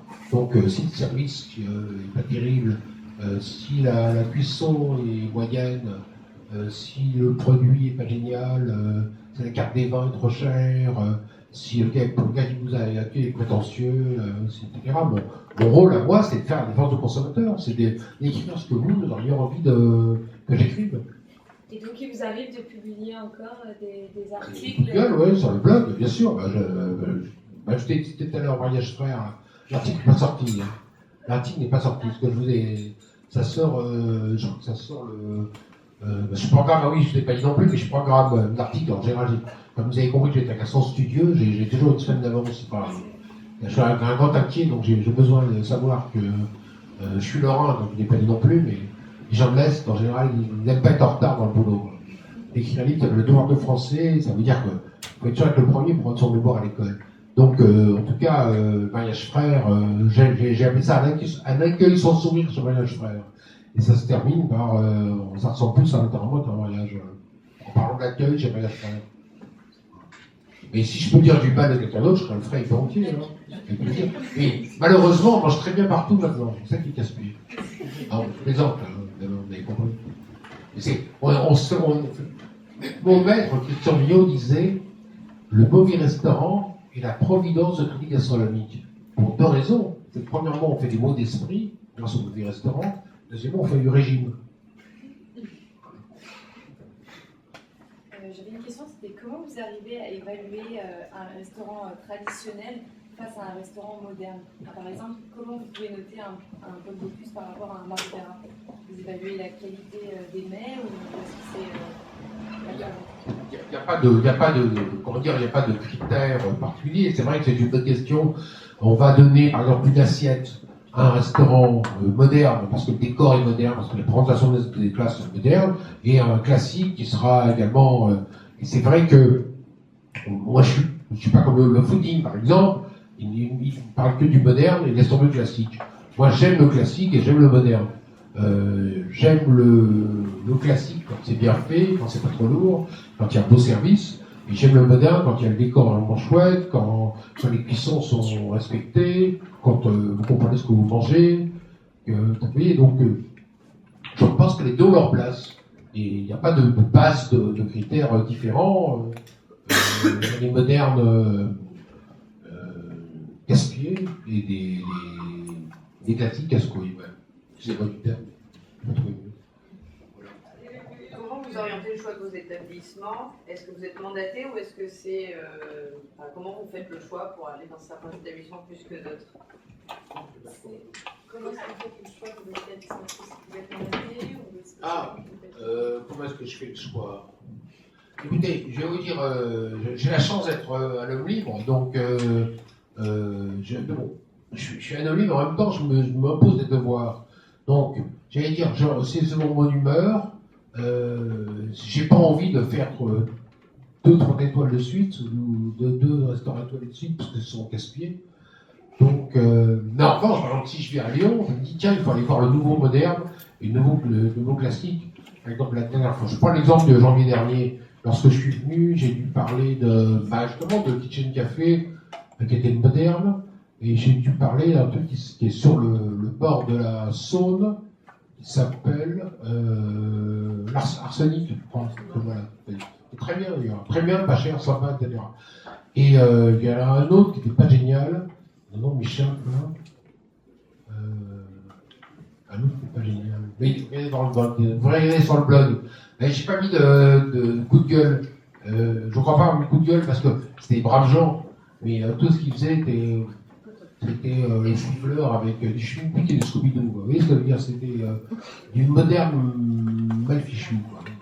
Genre, ils sont gentils. En plus, c'est des gens qui me lisent. Donc, c'est des gens qui fait mal au cœur. Vous êtes obligé de me lire des gens qui me disent gentiment. Mais même si je suis dit gentiment, je suis obligé de dire du même quand même. Mais alors, globalement, vous vous orientez vers les nouveaux quand même. Enfin, je veux dire, qu'est-ce qui rend votre choix un jour? Parce qu'il y a tellement des établissements, que ce soit à Paris, à Lyon, partout en France. Pourquoi est-ce que aujourd'hui ce sera le Café Sillon, demain vous irez, je sais pas, ailleurs? Pourquoi? Est-ce que c'est parce que c'est un nouveau chef? Est-ce que c'est parce qu'on vous en a parlé? Qu'est-ce qui vous motive en fait? Oui, vous venez de répondre. Hein, c'est ça, d'une part. Lorsqu'il y a une nouveauté importante, à midi, je vais aller voir ce que fait Christophe Cour au 9e art, parce que je l'ai connu à Saint-Just-Saint-Rambert, dont je me sens, j'ai pas spécialement envie de me faire un 2 étoiles comme il y en a l'autre, mais je suis bien obligé. En revanche, non mais ça va vous paraître bizarre, mais moi le grand restaurant c'est le boulot et le bistrot c'est le plaisir. Avec Pierre Leblanc, vraiment on allait se faire des bistrots, on se cassait. Les grands restaurants, souvent, ils sont gardés, c'est plus de la ski jusque-là, vous avez l'impression de vous emmener à son souleur, quoi.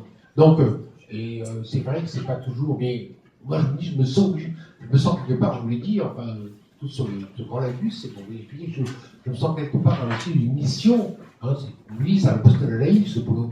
C'est-à-dire que je me sens, lorsque je suis allé à Marseille, il y a 3 semaines, je crois, je suis allé voir Alexandre Mazia. C'est un garçon extraordinaire, donc c'est la table du moment qu'il faut faire. Bon.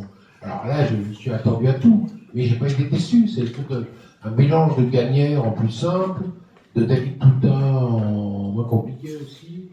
Et puis, bon, il y a une fraîcheur, il y a une notion. Bon, je crois que c'est vraiment la table du moment où il faut aller. Et tout dans l'air du temps, on sent qu'il faut y aller. En plus, comme je veux être l'un des rares parisiens, ce gars-là, il a pu voir beaucoup de journalistes parisiens. Donc, je me dis, j'ai fait une bonne œuvre. Hein, j'ai fait une bonne action, là, quelque part. Et je fais un article, j'ai fait un tweet. J'ai commencé par faire un tweet, genre l'éblouissement Mazia, dont j'avais mis un maximum. Hein. Mais votre question est bonne, c'est vrai que c'est l'action qu'on pose tous les jours. C'est où est-ce que jeudi midi, j'ai un copain blogueur avec qui je dois manger. Donc ça, c'est un vrai drame, ce genre de un vrai dilemme. Où est-ce qu'on va manger avec un blogueur? Enfin, un gars qui est encore plus casse-pied que vous. Donc, si je mange dans un truc trop à la mode, il va trouver que je me fous de sa gueule. Si j'arrive dans un truc trop chic, il va trouver qu'il faut mettre une cravate, que c'est pas ce truc. Si j'arrive dans un truc, vous voyez, bon. Donc il faut trouver le bon restaurant du moment. Alors l'idéal, c'est un restaurant nouveau, sympathique, marrant, italien, sympa. On aime tous la cuisine italienne, il y a les pâtes, il y a la sauce tomate, il y a du soleil, il y a l'huile d'olive. Donc on parle avec la cuisine étrangère, mais c'est vrai que parmi les cuisines étrangères qu'on aime, il y a l'Italie. L'Italie, il y a la cuisine japonaise qu'on aime parce qu'elle est légère, elle nous paraît faire du régime à bon compte. Et puis, ça c'est important, mais c'est vrai que tous les jours, je me pose la question de savoir où est-ce que je vais aller. Est-ce que je vais choisir plutôt un restaurant comme ceci, comme cela et je fais déjà votre directeur et votre propriétaire de cette école fête le 25e anniversaire de Timogus Zalpili chez les doyens mardi, donc je suis obligé de manger chez les doyens. Plaignez-moi. Mais j'ai dit il n'y a pas longtemps, donc ça va être encore la même chose, et le maître d'hôtel va encore me faire la bise en me disant vous êtes formidable. Casse-pied. Sujet, votre notoriété, est-ce que vous pensez que ça change quelque chose? Parce que vous avez pris l'exemple, vous avez choisi de rester anonyme, vous avez une certaine notoriété. Est-ce que vous êtes annoncé quand vous arrivez quelque part? Ouais, écoutez, si je mettais un masque comme Louis de Funès ou un truc comme ça, tout le monde se fout de ma gueule, non. Je suis évidemment, ils me connaissent, ça fait 40 ans, on va dire que 37 ans que je fais ce boulot. Donc, je suis annoncé sur annoncé. La cuisine sera pas meilleure parce qu'ils me connaissent. En revanche, c'est vrai qu'on aura la meilleure table. J'ai travaillé dans des conditions meilleures parce que ce que vous ne savez pas, je ne vais pas raconter, mais très souvent, je sors mon ordinateur à la fin du repas et je fais mon article pour me débarrasser. Que j'ai fait tout à l'heure parce que comme je savais que cet après-midi, ce serait boulot. Donc, j'ai fait mon article déjà sur les restaurants que j'ai visités tout à l'heure. Donc, je suis annoncé. Puis, il y avait beaucoup de restaurants. Je ne vais pas parler non plus, mais il y a beaucoup de jeux physiques comme ça en faisant la tournée popote. Certains où on mange vraiment, d'autres où on goûte, d'autres où on regarde. C'est vrai qu'il y a des restaurants où on peut faire des articles sans vraiment faire leur pas de A à Z. Mon boulot, moi, je vous dis, c'est essentiellement un travail d'écriture. J'ai une technique qui appelle manger avec les yeux. Il y a un endroit où je suis allé. Si vous avez vu sur Facebook, vous avez bien compris de quel endroit je parlais. Et j'ai vu à Choucroute qui a l'air gentillette, de beau, pas mal. Bon, mais c'est pas parce que je la mange ou que je la mange pas, ça va pas changer grand-chose. Mais c'est vrai que le fait d'être avancé, ça vous permet de faire plus de choses. En plus, les gens sont polis, gentils. Et comme je suis pas maso, je préfère avoir la meilleure table que la moins bonne.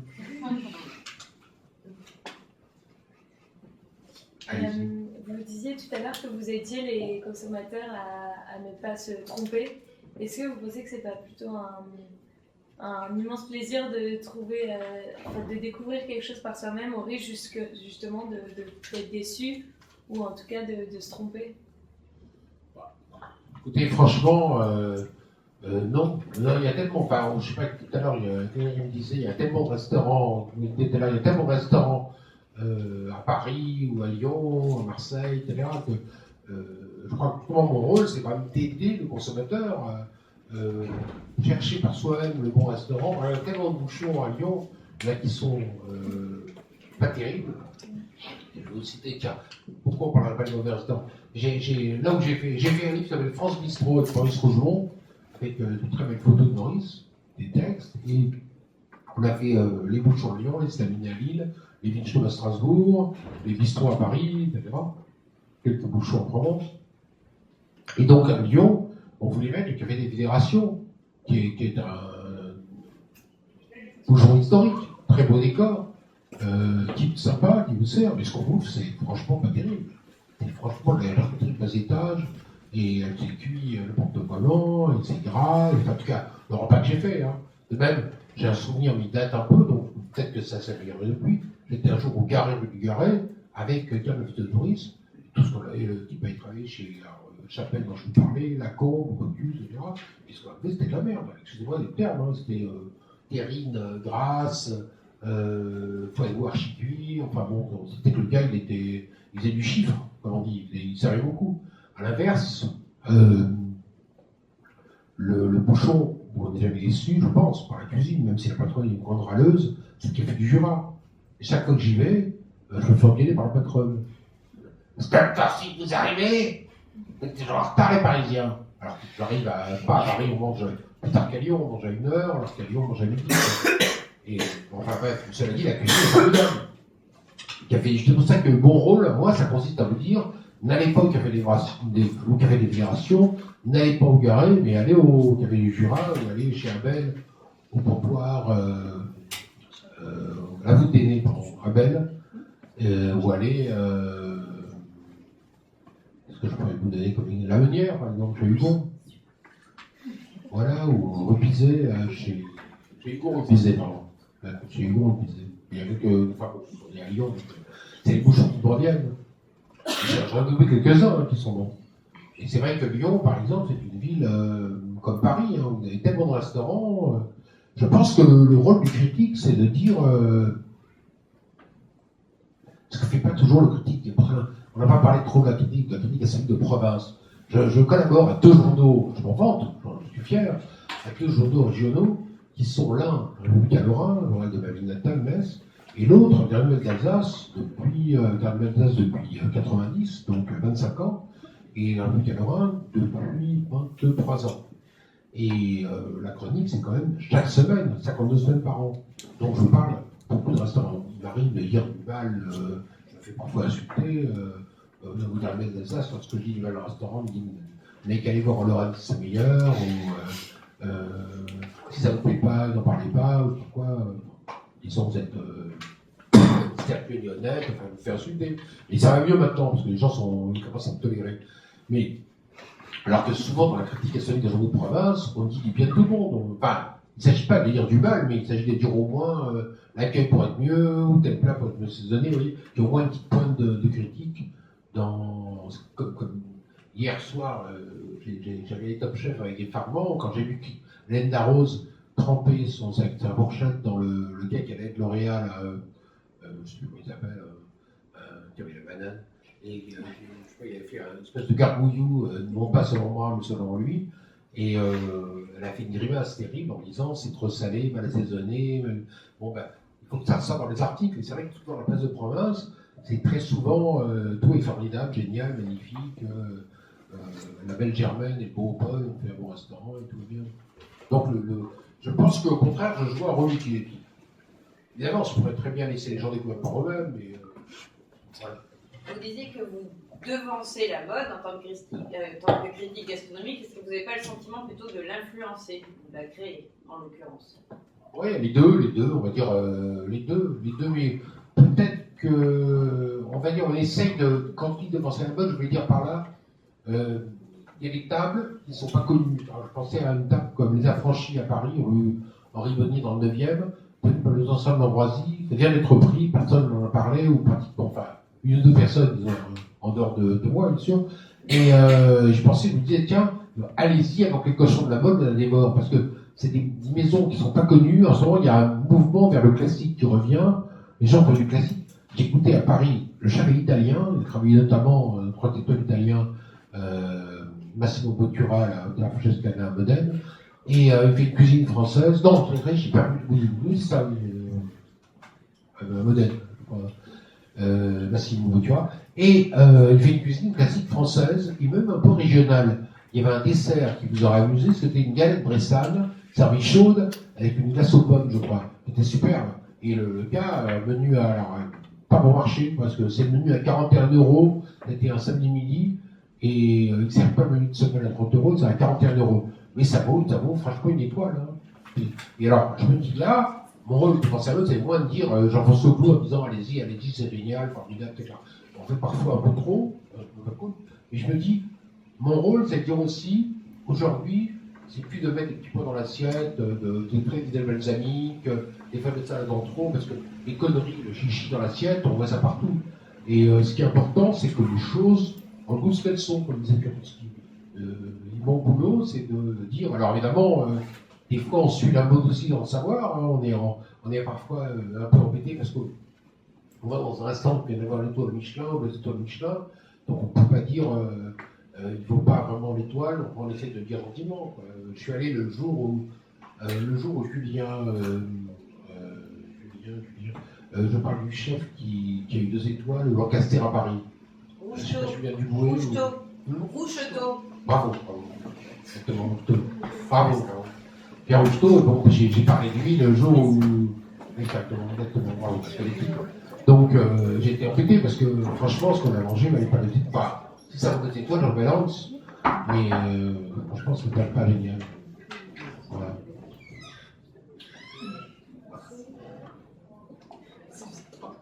Allez.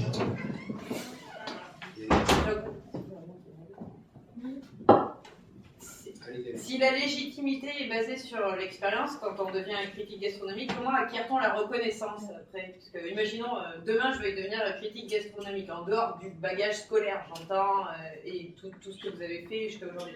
Mais vous dites qu'il faut quand même une certaine légitimité qui passe par l'expérience, qui est tout à fait concevable, mais à partir de quand on devient légitime en tant que...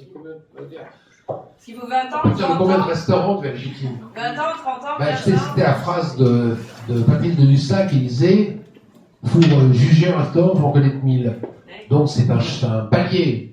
Mais bon, c'est vrai qu'on peut pas, il n'y a pas de règle dans ce métier comme dans beaucoup d'autres. Ce qui compte, c'est de durée. C'est-à-dire que je crois que la gastronomie, ça consiste à faire en sorte que tout le monde soit, comment dire, qu'il y ait un consensus quoi, sur ce qu'on va dire. On essaye de faire plaisir à tous les lecteurs, mais on essaye en disant ça c'est bien et ça c'est moins bien, dans les hiérarchies. Mais est-ce qu'il y a une limite? Est-ce qu'il y a un seuil? Est-ce qu'on peut évaluer c'est une bonne question. Hein. Il y a des gens qui ont passé leur vie à encenser tout le monde et finalement ils n'ont jamais eu de légitimation. Il y a des gens à l'inverse. Tout à l'heure je vous parlais d'Ambert Courtine. Il est paix à son âme, hein, il est mort, mais il était collaborateur, il était sous Vichy, je suis parfois, etc. Mais au monde, c'était le critique gastronomique le plus craint, le plus lu. Il ne voyageait jamais, il écrivait tout, quasiment depuis chez lui. La seule cure, le seul voyage qu'il faisait chaque année, c'était la cure Paris-Vichy. C'est quand même très drôle, ça. Cure Paris-Vichy. Il faisait Paris, Bois-Morand pour aller manger au Bézard. Il dormait à Manicourt à la Renaissance chez Drey, 2 étoiles à l'époque. Et ensuite, il passait par l'hôtel de Paris à Moulins. Et après, ça s'est terminé à Vichy pour la cure. Ça lui rappelle les souvenirs de 42, Vichy. Et lorsqu'il faisait des articles sur des gens qu'il n'avait jamais vus, il était extraordinaire, parce qu'il avait une écriture, il faisait des films de Madame Maigret, je ne peux pas dire autre chose que du bien. Bah, en même temps, c'est un peu une ordure sur les bords, mais bon, il y a du mal de lui, mais comme quoi, là, il était légitime. Il était, lorsqu'il a eu, lorsqu'on a fait ses 80 ans, je crois que Jean-Pierre Coff avait organisé sa... Jean-Pierre Coff, à l'époque, était restaurateur. Hein. Il y avait la ciboulette. Il a organisé sa 80 ans au Fouquet, et je crois que chaque restaurateur avait amené un louis d'or. Vous imaginez l'anniversaire. Donc il était légitime, riche, craint, adulé, et il ne gagnait pas beaucoup. Voilà. Donc comme quoi, il n'y a pas de règle. Et à l'inverse, il y a des gens qui parlent de gastronomie à la radio, dans La Voix n'imprime pas. Vous avez des gens qui sur les blogs, je ne sais pas comment vous dire. Oui, J'allais vous demander votre positionnement par rapport à TripAdvisor, par exemple.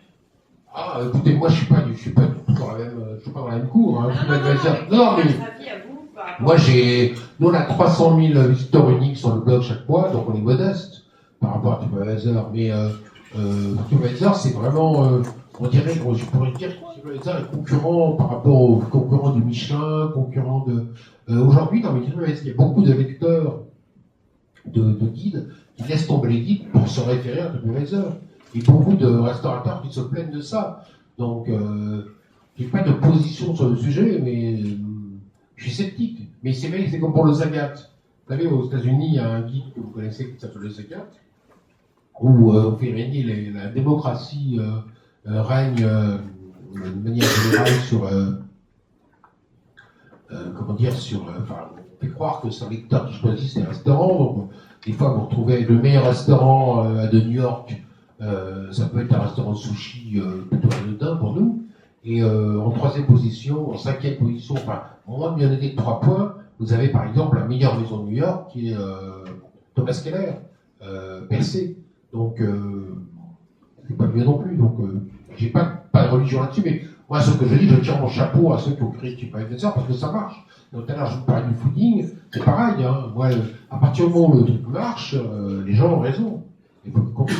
le fooding, c'est quand même pas les mêmes personnes derrière, quoi. Là, le TripAdvisor, c'est vous, moi, personne, enfin n'importe qui a mangé une fois au restaurant.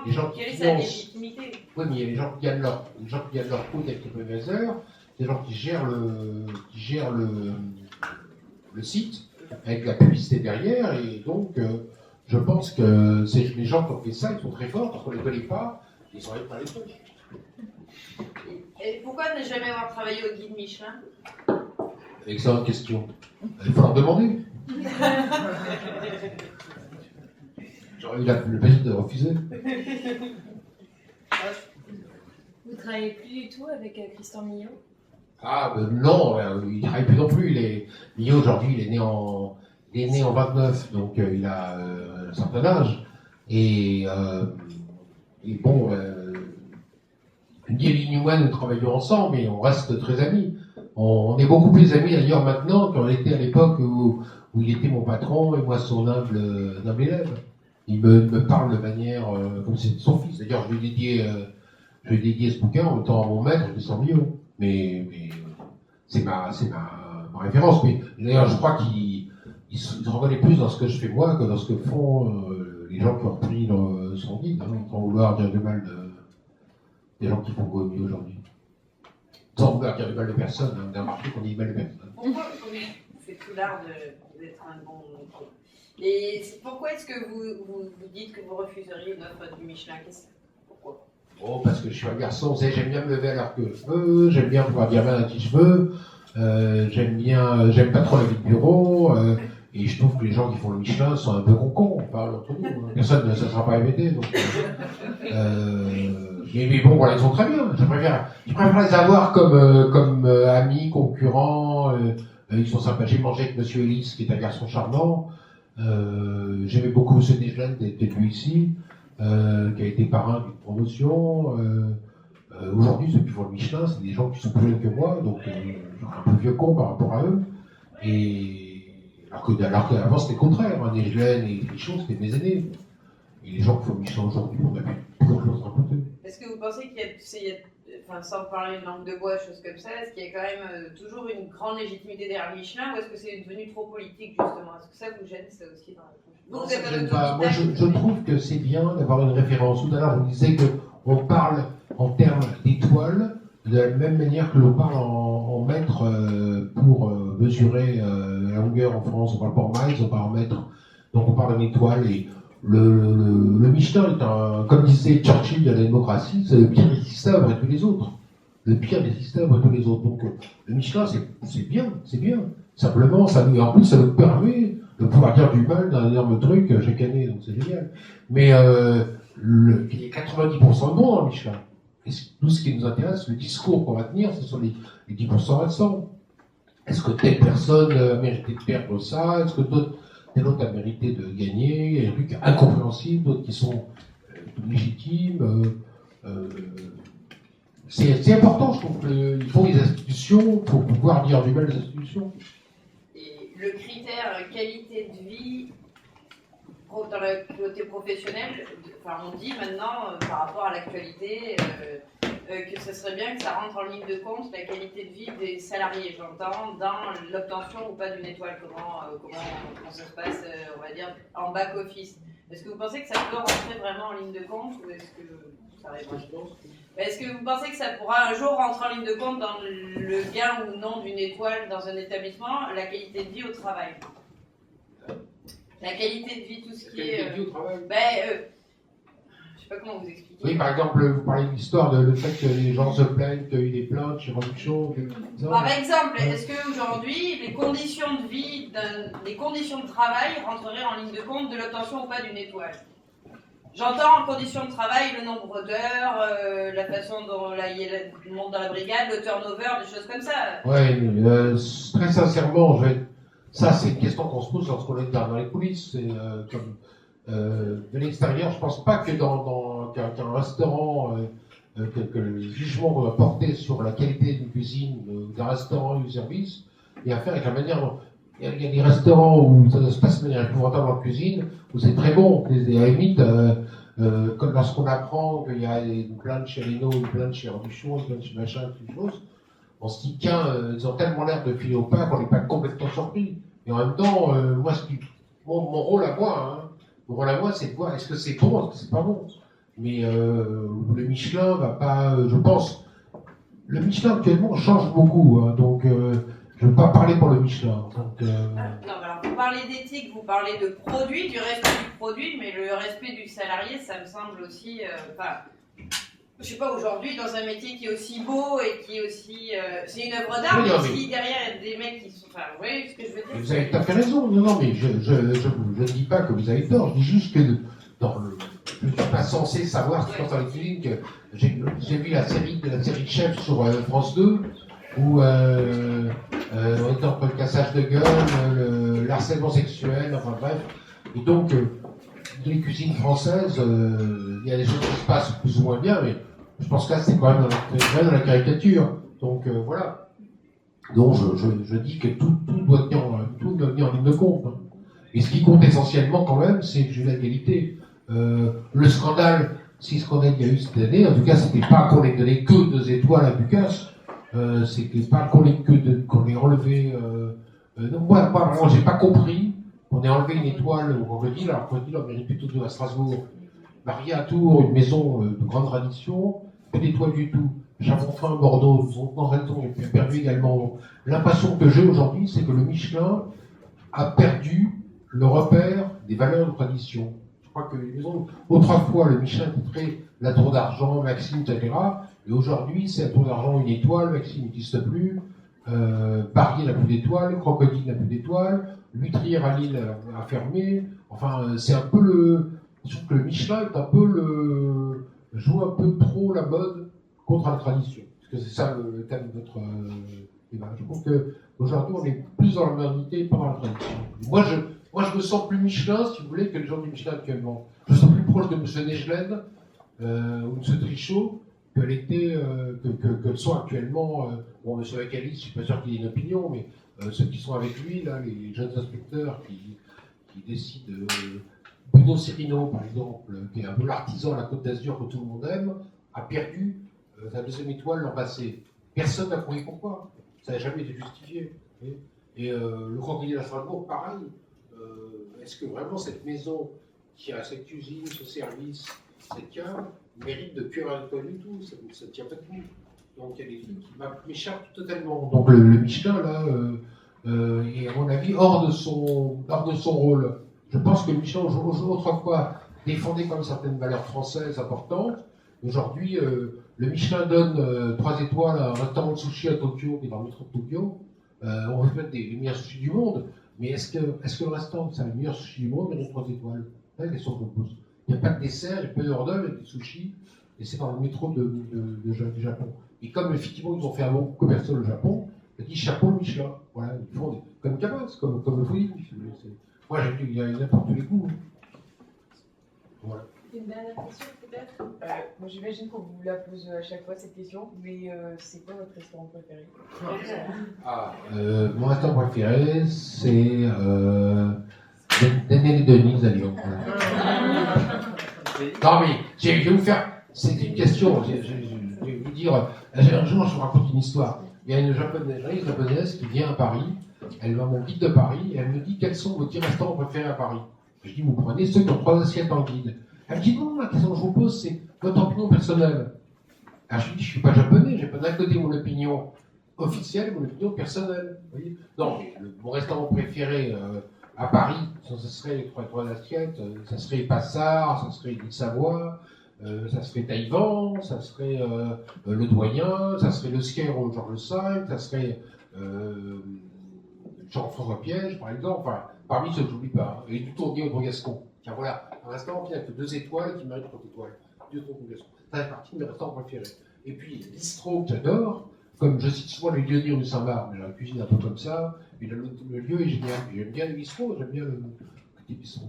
En revanche, c'est vrai que l'endroit où j'ai le plus envie d'aller, c'est l'endroit où j'ai envie d'aller. C'est demain, ce soir, vous voyez, c'est pas après-demain. Et le restaurant, c'est pas seulement, je l'ai dit tout à l'heure, je crois, Bocuse a une phrase que je trouve formidable, il dit la cuisine ne compte que pour 50% dans la vie d'un restaurant. Donc, un restaurant, c'est aussi un service merveilleux. La Serre, qui en a oublié, et parmi les conneries du Michelin de cette année, nos amis du Michelin ont enlevé une étoile à la Serre. Alors qu'on a jamais aussi mangé chez la Serre. Il y a un service formidable chez la Serre. Il y a des coupes au guéridon merveilleuses chez la Serre. Il y a une atmosphère fabuleuse de grandes maisons françaises de tradition avec des valeurs conservées chez la Serre. Donc je pense que, sincèrement, Michelin en faisant ça prouve qu'il est plus du tout dans le coup pour défendre ses valeurs de tradition. Et le texte d'ailleurs sur la Serre est dithyrambique, mais la note ne correspond pas. Et la Serre, voilà, une maison référence pareil. Même Taïwan, c'est très bien. Bon, la cuisine. Alors, l'Astrance, par exemple, c'est très beau, mais c'est un peu chiant. Enfin, entre nous. Voilà. Et c'est très bien. Hein. J'ai pas dit ce que j'ai dit. Hein. Merci à tous. Merci beaucoup.